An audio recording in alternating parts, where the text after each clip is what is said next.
Bom dia a todos.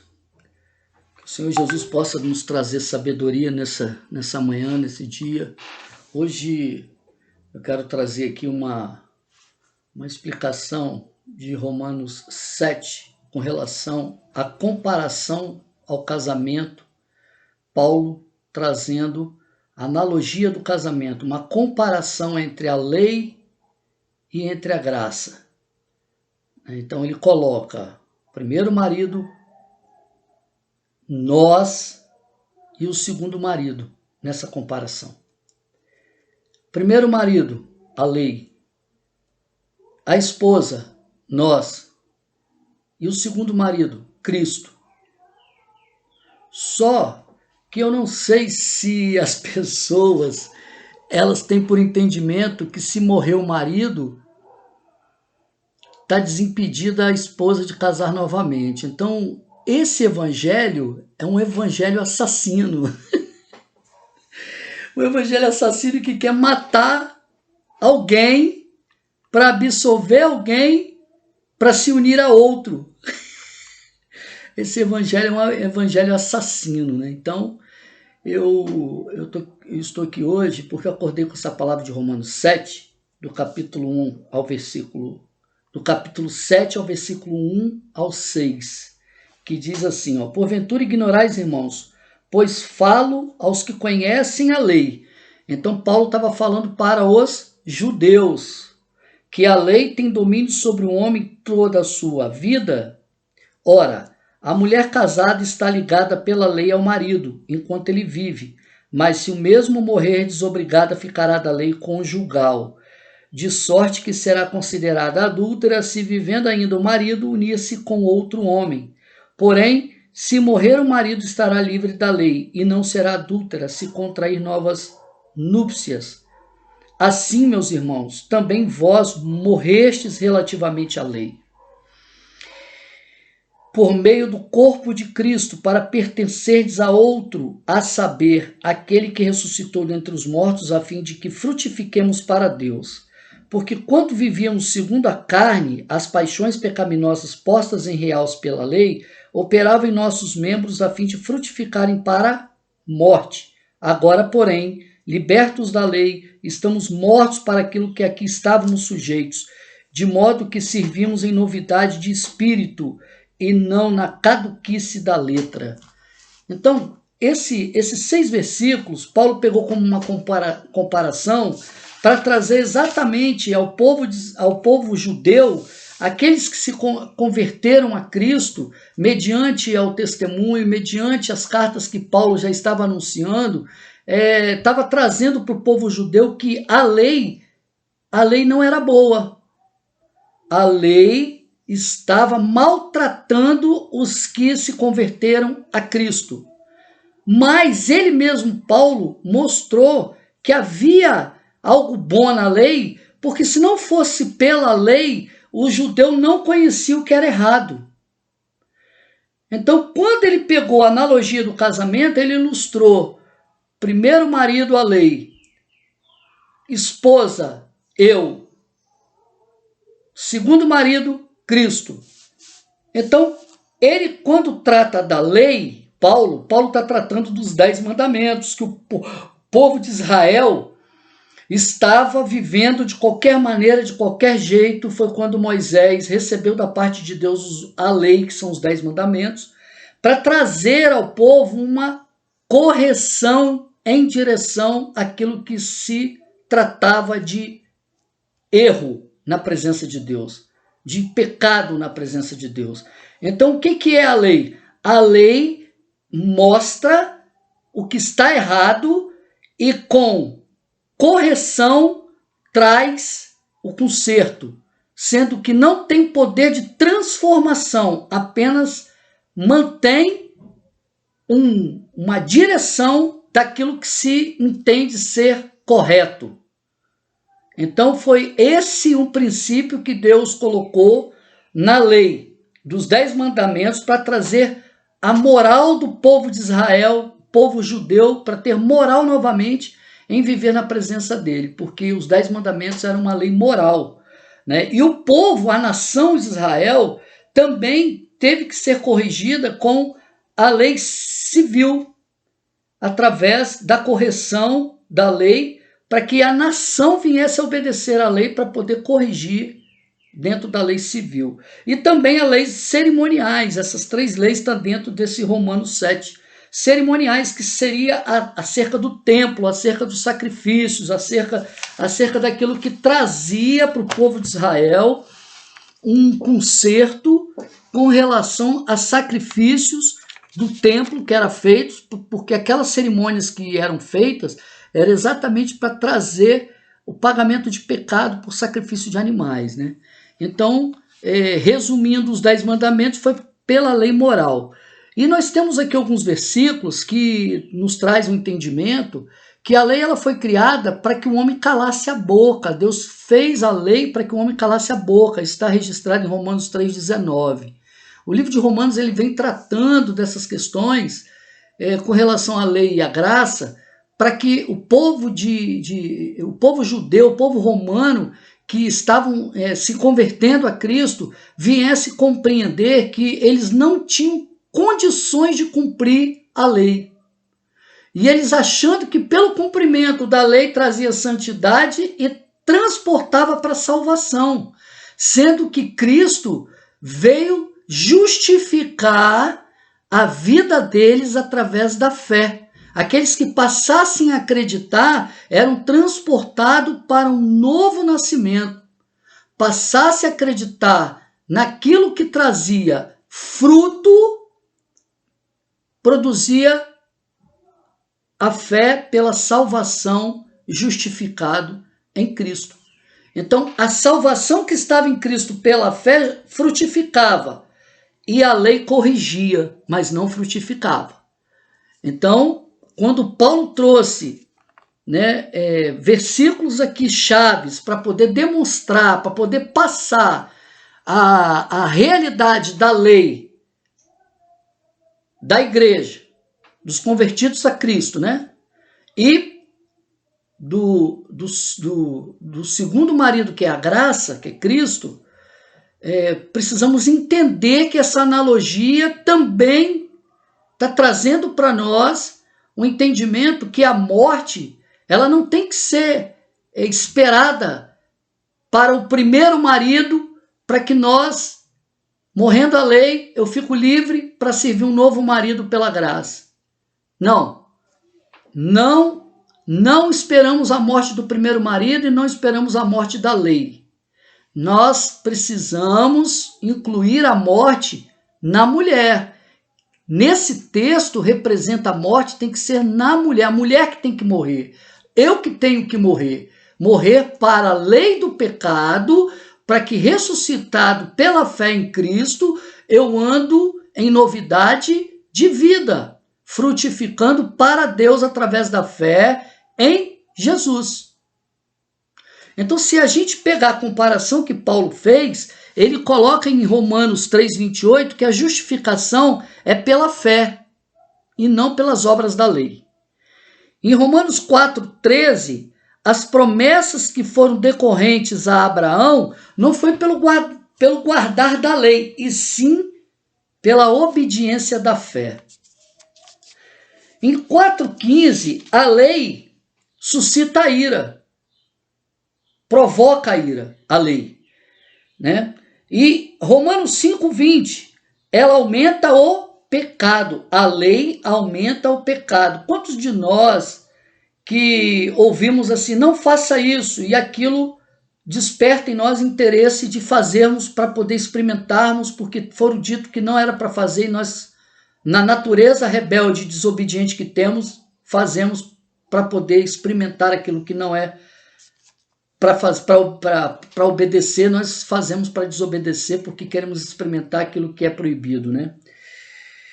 5,20, né, veio para aumentar o pecado. 6,14, o pecado não terá domínio sobre nós, porque nós não estamos debaixo da lei, e sim da graça, né?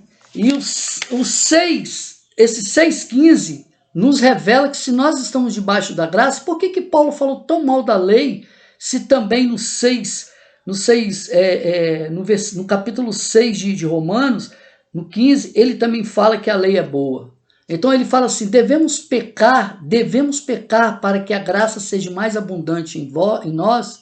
De modo nenhum. A lei é boa e o mandamento é santo.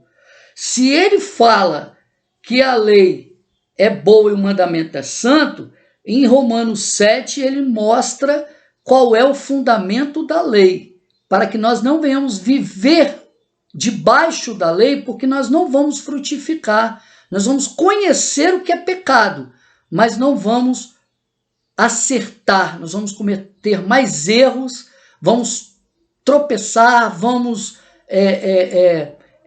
transgredir mais do que frutificar, se formos viver debaixo da lei. Então, a carta a Romanos foi escrita aos judeus que se convertiam ao cristianismo. Então, quando ele começa a trazer a comparação do casamento, porventura ele começa, ora, acerca disto, ignorais, irmãos, né? Pois fala os que conhecem a lei, que a lei tem domínio sobre o homem toda a sua vida. Por quê? Porque quando nós nascemos, nós já nascemos escravos do pecado original. O pecado original, ele tem domínio sobre nós, e todos nós sabemos que matar, roubar, desejar a mulher do próximo, não guardar o sábado, todo o olhar para a lei como modelo para que nós venhamos servir, nós tropeçamos na obediência da lei. Por quê? Porque nós nascemos escravos da lei enquanto nós vivemos. Mas então como que nós vamos ficar livres se enquanto nós vivemos a lei, eu estou escravo dela, estou obediente à lei? Aí ele mostra como modelo o casamento. Ora, a mulher casada está ligada pela lei ao marido. Então ele pega a representação do casamento, a mulher com o seu marido, como o marido seja a lei. Não sei se vocês conhecem, mas aquele casamento onde o marido gosta do feijão assim, gosta da casa limpa, gosta da mulher cozinhando, passando, lavando, né? E se ela não fizer isso, estiver fora dos padrões que ele determina, o marido, ele já corrige, exorta, chama atenção, magoa, humilha a esposa, porque essa é a tarefa da lei. Trazer sem nenhum tipo de frutificação e sem nenhum tipo de amor o cumprimento de obediência. Então, quando a mulher está casada ao marido legalista, ela passa pela cabeça dela conhecer um marido que ela possa cumprir toda a obediência, mas com um tratamento de amor, que é o segundo marido, que trata com carinho, com atenção, ensina ela como lidar, porque a mulher casada com o primeiro marido, que se chama lei, a motivação dela de obediência traz ela cometer mais erros do que acertos dentro de um casamento. A mulher que é casada com um marido legalista, ela erra mais do que acerta. Ela comete mais insatisfação ao marido legalista do que satisfação, porque nós, como mulheres casadas pela lei, homens casados pela lei com o primeiro marido, a nossa imposição, a nossa correção, ela é muito mais exigida do que propriamente casado com o segundo marido, que nos ensina, que tem paciência, que trata-nos com amor, que vem trazer para nós a compreensão, como acertar, sem apontar os erros, mas sim com paciência. Mas a lei não tem esse tipo de... A lei suscita ira. Então, o que Paulo está trazendo aqui é uma analogia do casamento, porque no 3 ele fala assim, de sorte que será considerada adúltera se, vivendo ainda o marido, unir-se com outro homem. Porém, se morrer o marido, estará livre da lei e não será adúltera se contrair novas núpcias. Então, esse 3 aqui revela bem que a vontade da mulher é que o primeiro marido morra, para que ela se una ao segundo marido e viva livre, com graça, com liberdade, sem a escravidão, sem o peso, sem o jugo. Então, o que Paulo está trazendo aqui para os romanos e para mim, para todos nós, é que nós precisamos de servir a Cristo quando nós morrermos para as vontades de obediência da lei do pecado e ressuscitando com Cristo. Então, como que isso acontece? Automático, isso é automático. Como que é automático? Eu morro, eu, esposa, morro para a lei, para o primeiro marido, e ressuscito para o segundo. Mas aí o que as pessoas fazem? Insatisfeitos nos casamentos, as pessoas trocam de primeiro marido para segundo marido, para terceiro marido, e fica atrás da graça do marido, enquanto não querem obedecer à lei do primeiro, porque é penosa, é pesada.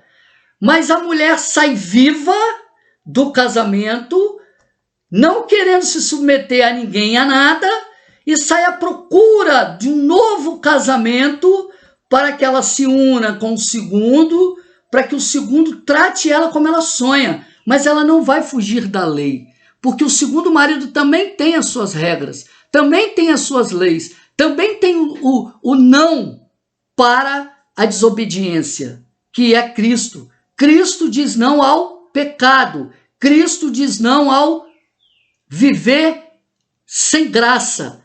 Ele quer que vivamos sem graça, mas com frutificação, com domínio próprio, com amor, alegria, paz. Aquilo que diz em Gálatas 5, 19 até o 22, ali está obras da carne, né, que a carne está se referindo a uma vida deslanchada, a uma vida de uma esposa em desobediência, tanto do primeiro marido quanto do segundo, e que não obedece ninguém, e que não quer saber de ninguém, e não quer viver uma vida em obediência para a frutificação, e sim para aquilo que é interesse próprio dela. Essa é a esposa viva para o pecado. Aquele que quer servir a Cristo, ele vive debaixo da obediência, dos cumprimentos de que Cristo fale com ele. Aí tem o quê?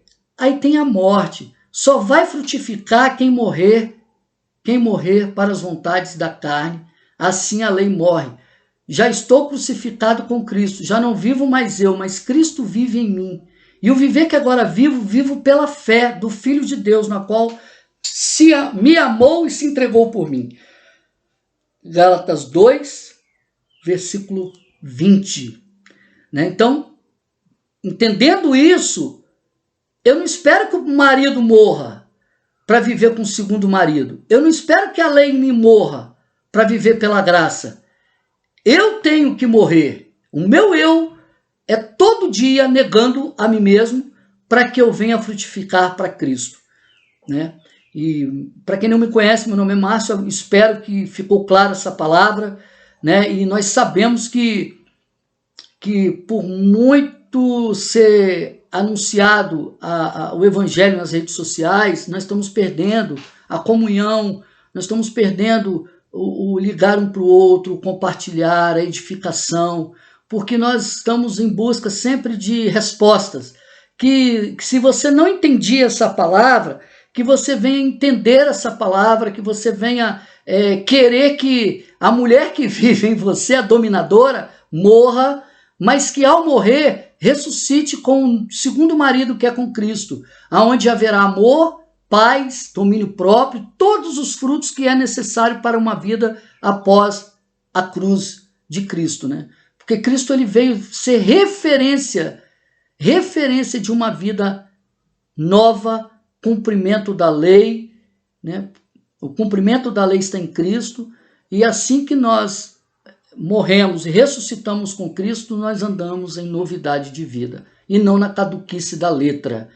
Que essa palavra possa trazer clareza aos teus ouvidos, e que você possa, como eu também preciso, urgente, de uma nova consciência para caminhar e aprender a obedecer ao marido da graça, marido graça que se chama Jesus Cristo, que é o nosso Senhor. Fique na paz e fique com Cristo em nome de Jesus. Amém.